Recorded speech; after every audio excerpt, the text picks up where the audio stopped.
tardes. Muchas gracias por acompañarnos en una nueva presentación de Editorial Juzgaires.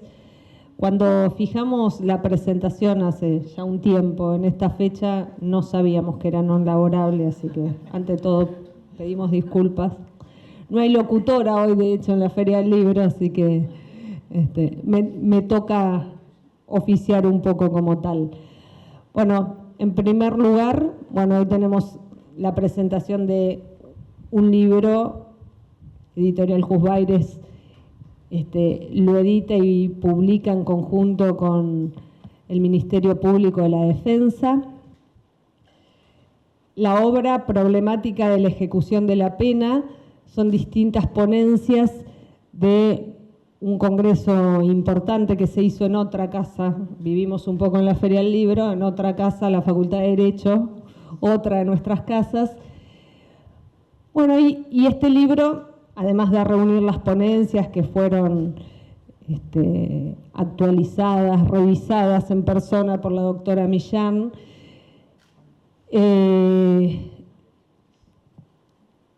para nosotros es importante, en primer lugar, por el trabajo conjunto con el Ministerio Público de la Defensa.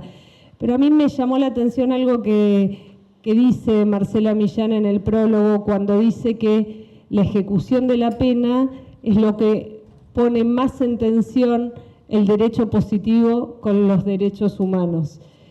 Y bueno, justamente lo refleja este libro a lo largo, cuando uno lo lee a lo largo de la lectura, ve claro esto que Marcela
la Secretaría Letrada de Ejecución de la Pena Privativa de la Libertad en la órbita de la Defensoría Adjunta Penal, que está a cargo de quien nos acompaña hoy, que es Adriana Gijena. Así que la idea es que expongan Indiana y Mariana, y después yo voy a hacer un pequeño cierre, quizás tomando alguna de las puntas de lo que tanto Mariana como Indiana nos expongan hoy. Gracias.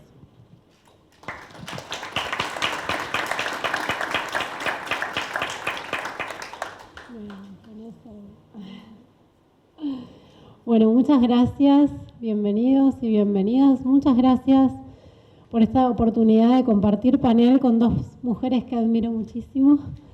Tanto Marcela como Mariana las conozco en el trabajo, no las conozco de antes, las conozco en lo que es el día a día, lo cotidiano. Así que son mujeres valientes, mujeres que hacen honor a su cargo.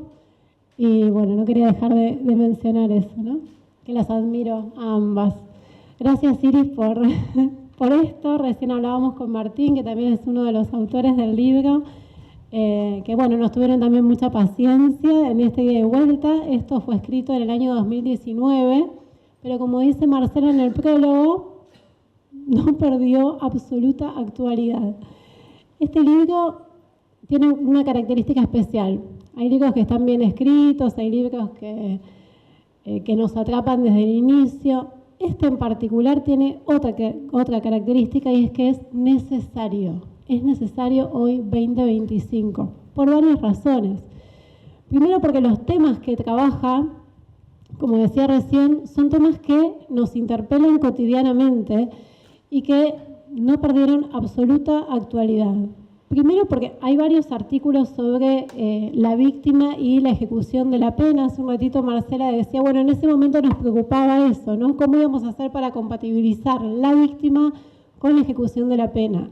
Después nos pasaron cosas tremendas, como las que estamos viviendo hoy, y eso quedó como algo relegado. Pero hay algo en particular que tiene este libro en todas las ponencias que tienen que ver con las víctimas, que se salta un poco la discusión del derecho y va a lo concreto. Es decir, todo bien si la ley se reformó a nivel nacional y entonces acá en la ciudad no se puede aplicar, pero hay algo muy cierto y hace el día a día. Cuando una persona está a punto de recuperar su libertad, hay que avisarle a la víctima. ¿Por qué?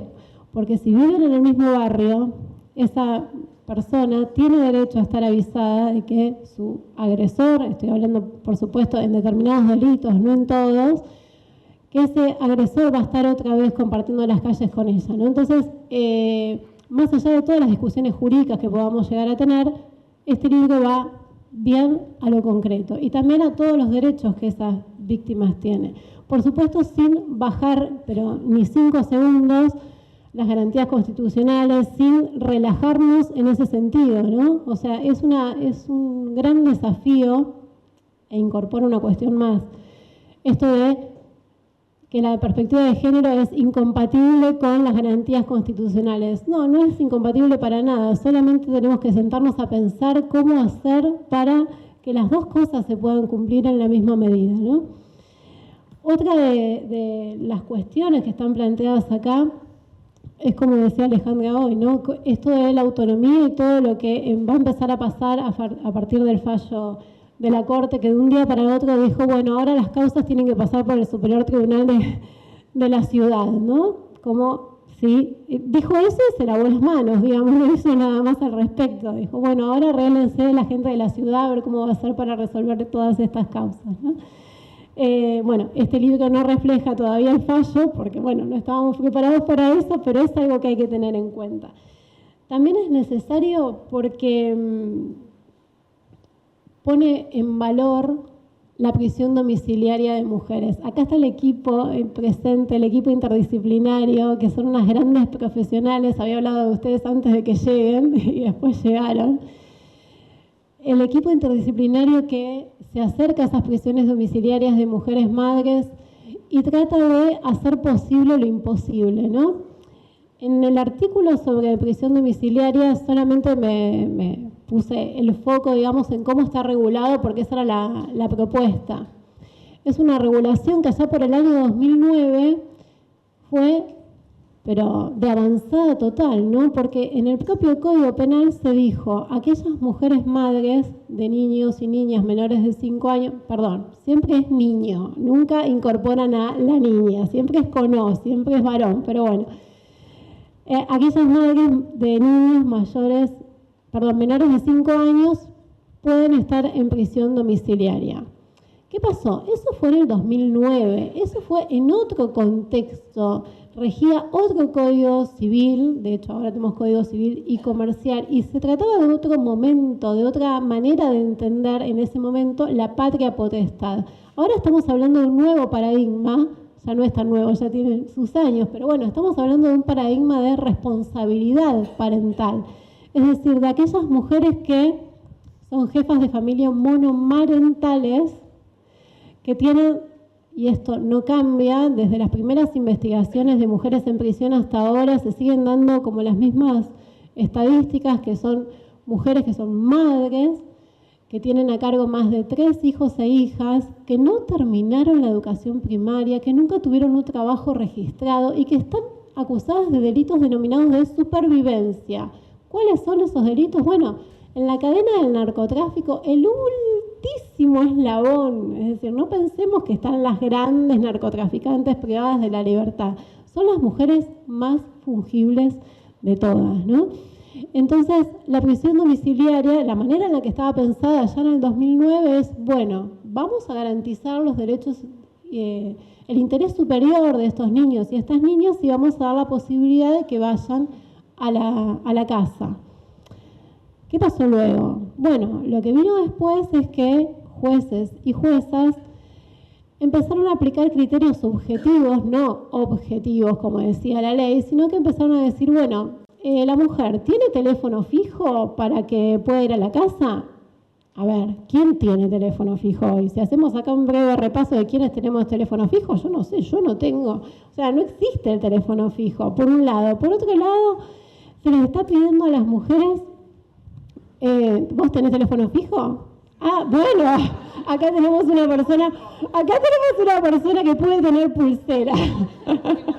Le podemos dar la prisión domiciliaria, pero bueno, sos la excepción que me confirma la regla. Y encima con que disca, no, me muero, ya es un montón. Bueno, pero le estamos pidiendo, por ejemplo, en otra situación, las mujeres embarazadas también tienen este derecho.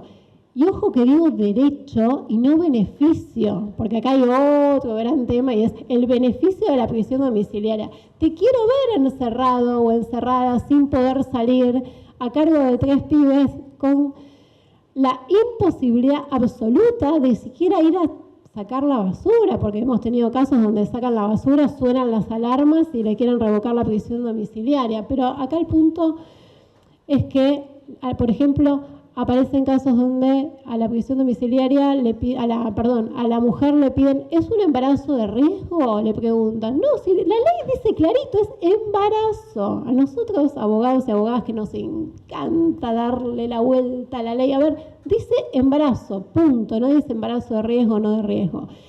Pero bueno, este límite etario, es decir, este límite de los 5 años, es el que tiene que ser, desde mi perspectiva, declarado inconstitucional, y eso es lo que propongo en el artículo, y hay algunos fallos al respecto que lo han así previsto.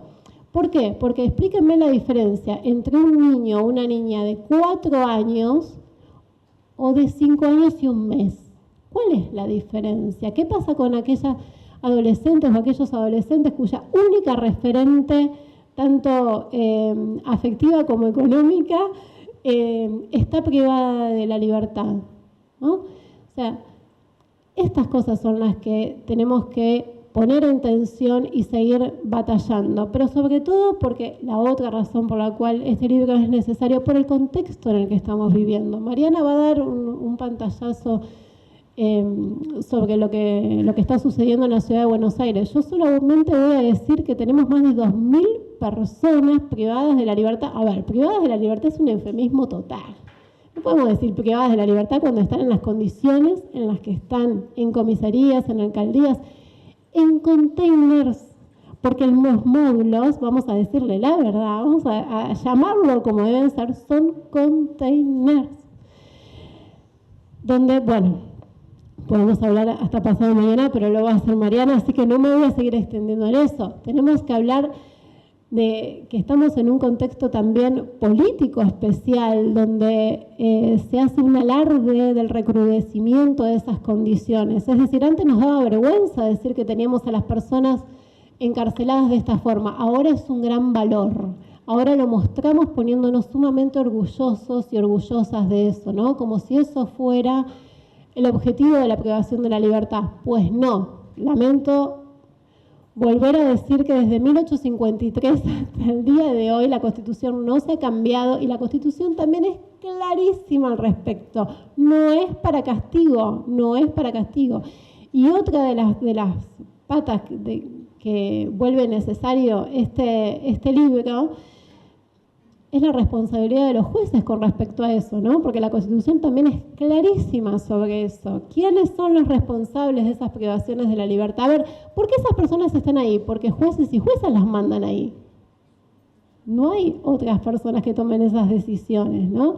Y acá hay que resaltar todo el trabajo que lleva adelante la Defensoría Pública para dar estas batallas que parecen imposibles, ¿no? La ley de reiterancia, por ejemplo, el último fallo de la Casación Federal, que hace, no sé, menos de un mes, dijo que la prohibición de salidas anticipadas para determinados delitos es constitucional, está todo bien, ¿no? Pero cuando fuimos a la Cámara a decirles, che, pero miren que piensen en las mujeres privadas de la libertad acusadas de venta de estupefacientes, que esta decisión que ustedes tomen hoy va a afectar directamente a ellas.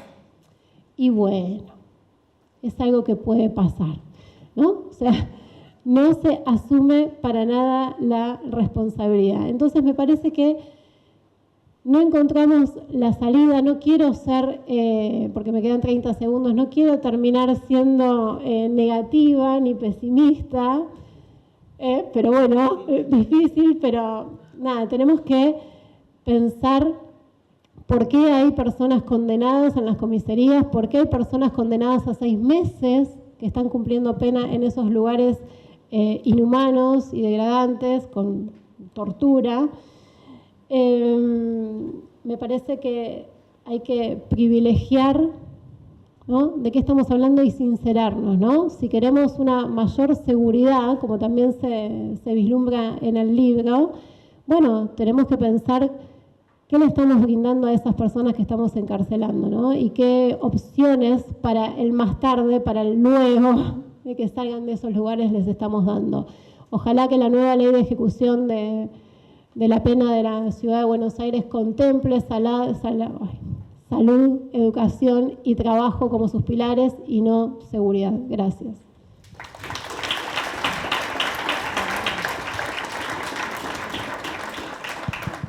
¿Se escucha ahí? Bien, bueno.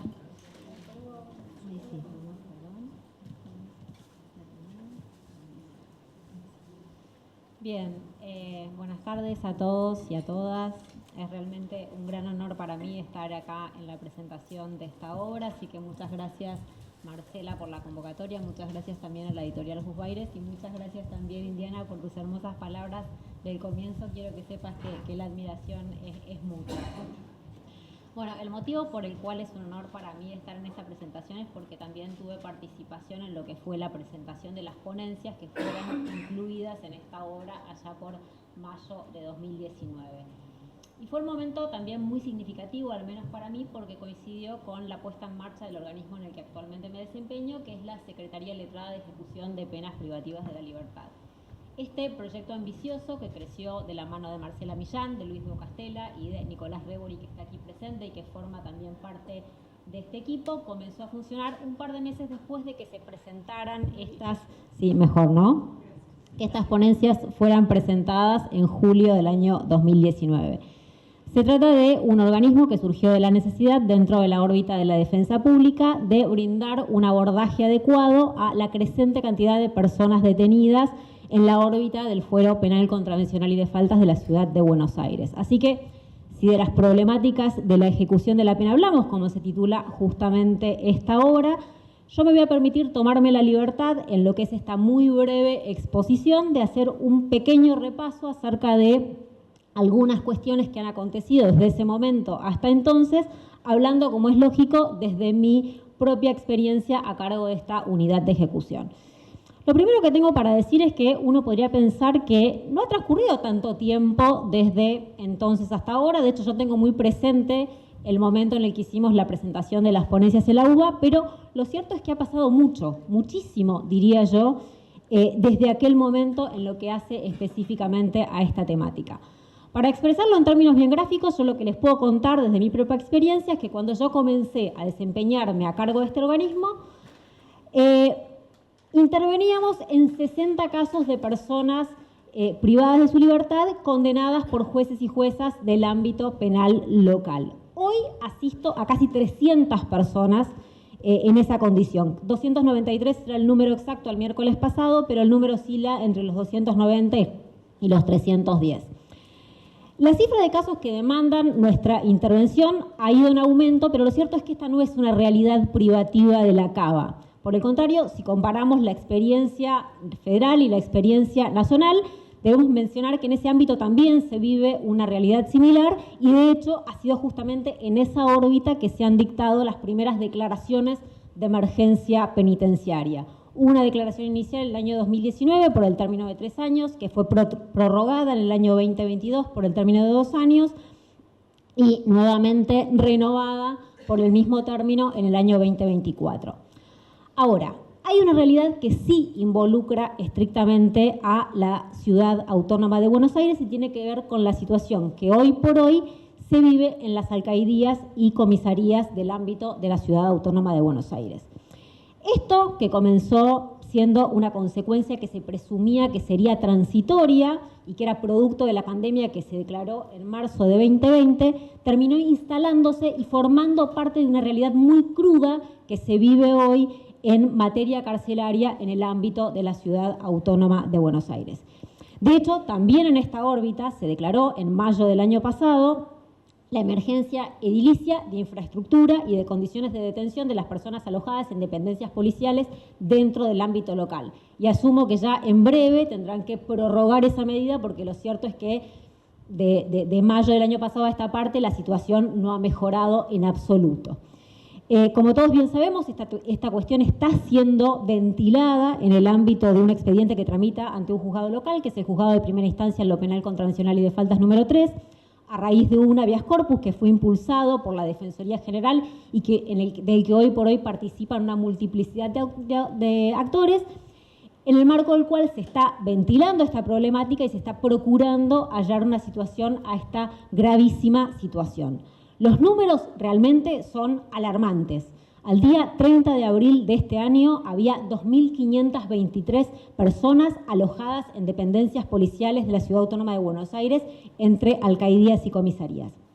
Hay que aclarar que no son solamente personas que se encuentran detenidas en calidad de procesadas o sujetas al régimen de prisión preventiva, sino que hay personas condenadas cumpliendo sus penas privativas de libertad en estos ámbitos policiales. De hecho, yo les mencioné esta cifra al principio, de estos 293 casos en el que hoy intervenimos desde el organismo que dirijo, hay 50 que están detenidas, cumpliendo las penas que les fueron impuestas en dependencias policiales. Respecto a esto, si bien es claro que las dependencias policiales pueden funcionar como lugares transitorios de alojamiento durante lo que son las instancias iniciales de un proceso, no cumplen con los requisitos mínimos que requiere una institución para el alojamiento de personas detenidas durante lapsos más prolongados. La falta de infraestructura, de condiciones edilicias y de personal idóneo es evidente y es claro que estos sitios no cumplen con los estándares mínimos que surgen de la Ley 24660.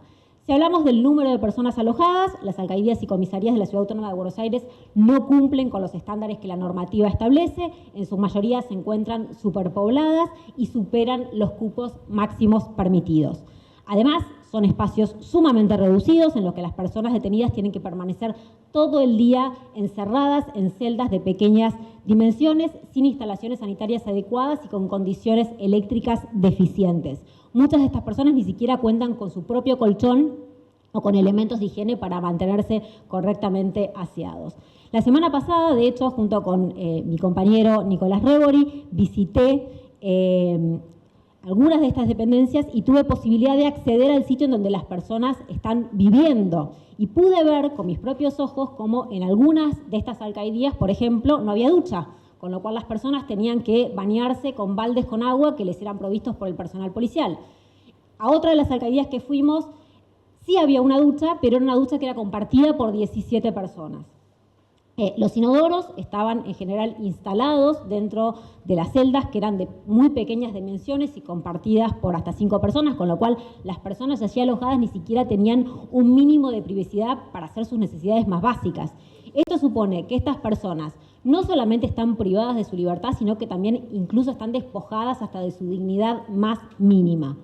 Ninguna de las alcaldías que visitamos contaba con patios o espacios en los que hubiera, aunque sea un mínimo contacto con el aire libre, y de hecho una de las alcaldías a las que fuimos estaba emplazada en un subsuelo, no había ventanas, no había luz natural y no había casi circulación de aire, con lo cual las personas que estaban allí alojadas ni siquiera podían saber si era de día o si era de noche.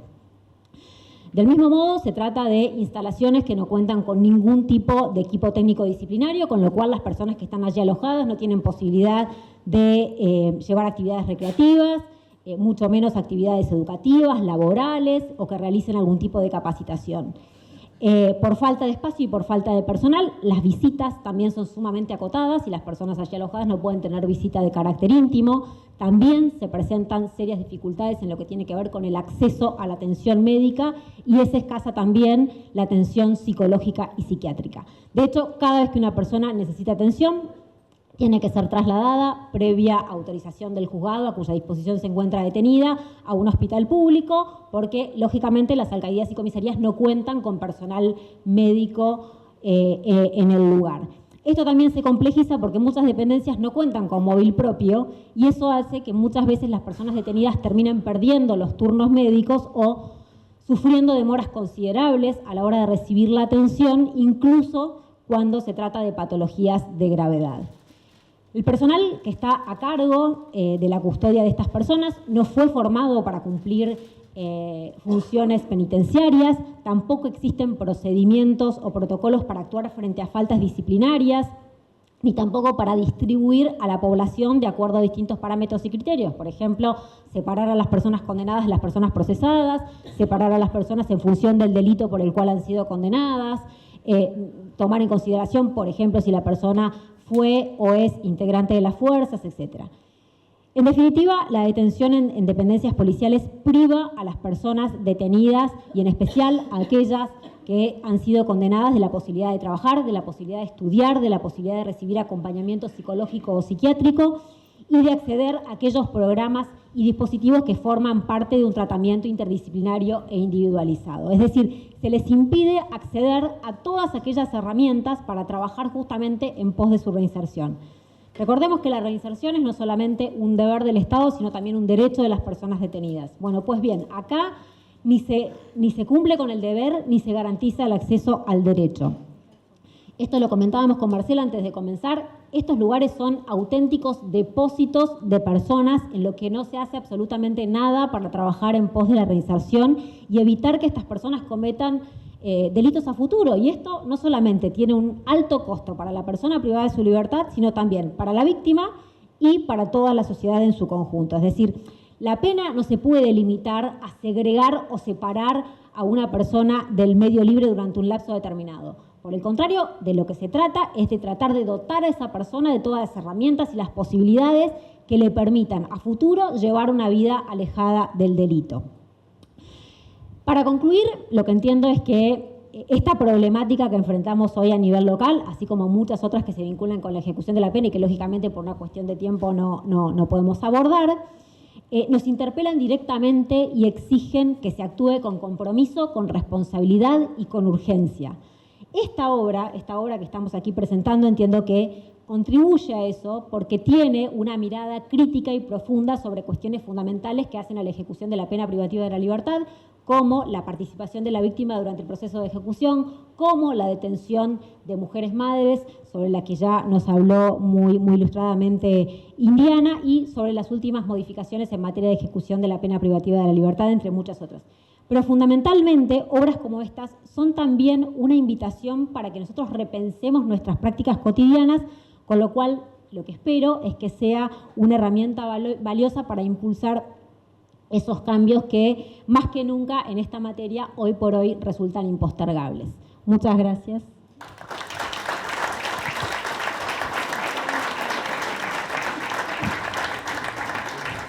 Bueno, la verdad que el relato de Mariana es de una claridad absoluta y esto ocurre en la ciudad de Buenos Aires. O sea, nosotros pasamos todos los días por la puerta de las comisarías y de las alcaldías y no nos imaginamos esto. Pero esto está pasando, ¿no? En la ciudad de Buenos Aires, que además es la capital de la República, que además tiene el segundo presupuesto de la nación, y sin embargo, esto no se resuelve. Lo cual, después de tantos años,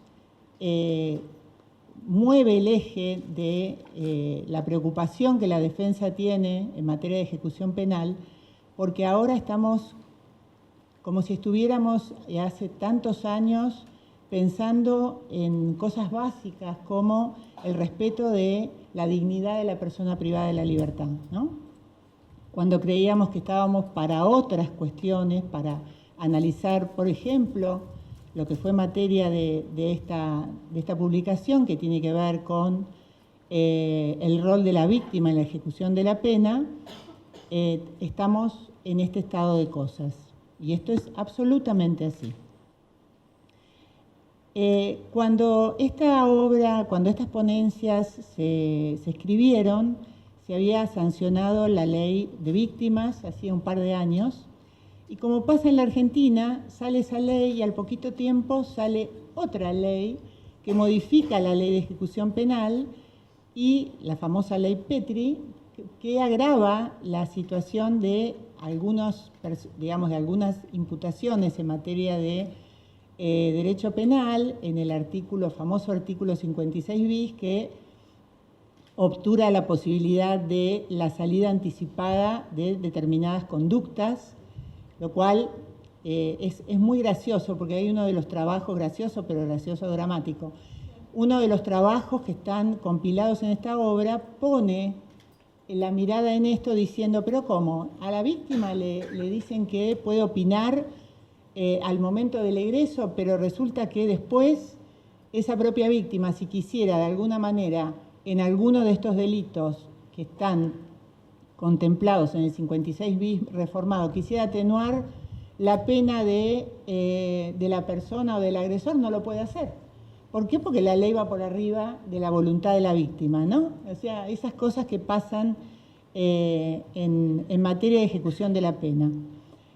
Indiana hablaba de las garantías constitucionales, otro gran capítulo, ¿no? Las garantías constitucionales, y eso sí lo podemos también relacionar con el tema de la víctima, ¿no? Las garantías constitucionales del imputado y hasta dónde está el alcance de la opinión de la víctima en la etapa de ejecución de la pena y la posible salida de la recuperación de la libertad de la persona privada de la libertad. El tema de la prisión domiciliaria, el perfil de madres que tenemos, que realmente esto que planteaba Indiana en aquel momento, hoy por hoy es de absoluta vigencia. El planteo de la inconstitucionalidad de ese límite de los 5 años, que es una locura. Por otro lado, también el rol de los jueces, es verdad, los jueces son los que finalmente disponen las condenas y las privaciones de la libertad con estos contextos que tenemos en este momento. Y quiero agregar solamente 2 cosas. Hoy en día ya, y esto recojo de lo que dijo Mariana y lo que dijo Indiana, la pregunta es, ¿la pena sigue cumpliendo parámetros de prevención general especial o solamente nos limitamos a castigar? Estamos en un momento donde lo único que le interesa al Estado es castigar, es depositar a la gente en un lugar y castigarla. No pueden trabajar, no pueden estudiar, no pueden hacer absolutamente nada, ¿no? Están ahí para ser castigados, lo cual realmente torna todo este tema de la pena privativa de la libertad y la ejecución penal en una dimensión que nos resulta a quienes trabajamos en esto todos los días de una preocupación enorme. En la era de la crueldad, ¿no? Estamos en la era de la crueldad. Y para finalizar, como estos temas nos interesan a veces a los operadores y quizás cuesta ponerlo en la agenda política de las autoridades o a veces de la legislatura, yo quiero traer a colación una pequeña anécdota de un video que vi cuando el Papa Francisco sale del Hospital Gemelli. ¿Saben a dónde fue la única visita que hizo antes de morir? A la cárcel. Fue a la cárcel. Cuando sale de la cárcel, sale en un auto, baja la ventanilla, estaban los periodistas. Entonces le preguntan, Su Santidad, ¿cómo está? Y él, con ese humor que tenía, estoy sentado en el auto, le contesta. ¿Y qué opina? ¿Por qué vino? ¿Por qué vino a la cárcel? Y él contestó, que ellos estén adentro y yo esté afuera es meramente circunstancial, ¿no? Entonces, esta idea de la ajenidad, de que el tema de las personas privadas de la libertad es de una porción de población que no tiene nada que ver con nosotros, bueno, el Papa lo resumió en este concepto. Estar afuera o estar adentro es absolutamente circunstancial. Creo que como reflexión final vale la pena tenerlo en cuenta. Muchas gracias.